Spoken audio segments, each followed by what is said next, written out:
இந்த மாடு நல்ல சூப்பர் மாடு, ஒரு நல்ல ஒரு ஹெச்எப்ல கிராஸ் சூப்பர் மாடு. 2 பல்லு தான், 2 பல்லு மாடு தான். 2 பல்லு மாடு தான். மாடு 3 மாசம் சேனை. 3 மாசம் சேனை. 3 6 லிட்டர் 3 2 5 லிட்டர் பால் இருக்கு. ஓகே, இது என்ன வேணும் வாங்க சார்? வெறும் 30 ரூபாய் வேணும். 30 ரூபாய்க்கு வாங்குனீங்க.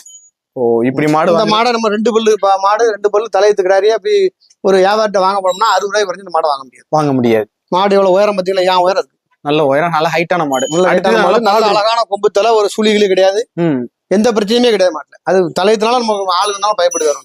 ஓ, தலையத்தினால வந்து பால் கறக்க வைக்கலாம், பால் இறக்க வைக்கலாம், ஒரு பிரச்சனை கிடையாது. மாடு சேனை வேற, மாடு சேனை. Okay okay okay. ஆனா நம்ம வந்து இல்லைங்க சார், இப்போ வந்து நீங்க வந்து ஒரு நஷ்டப்பட்டு தான் இதுல வந்து வந்திருக்கீங்க. ஆமா, கண்டிப்பா. பெரிய மாடு வாங்கி இப்ப கூண்ண கறவை வேணும்னு நினைக்கிற போது என்ன ஆகும்னா, நம்ம ஒரு முதல்ல நினைச்சோம்னா நம்ம அவ்வளவு மாட்டி நம்ம கறந்து நம்ம டேரக்டா வைக்க மாட்டோம். ஒரு பால்காரன் யார்ட்டையா கொண்டு கொடுப்போம். பால்காரருக்கு காலையில 10 லிட்டர் பால் வேணும்னா அன்னைக்கு 10 லிட்டர் கறந்துருவாரு. ஓகே, மறுநாள் காலையில 7 லிட்டர், அன்னைக்கு ஒரு 2 லிட்டர் பால் மிச்சம் இருக்கு வைங்க.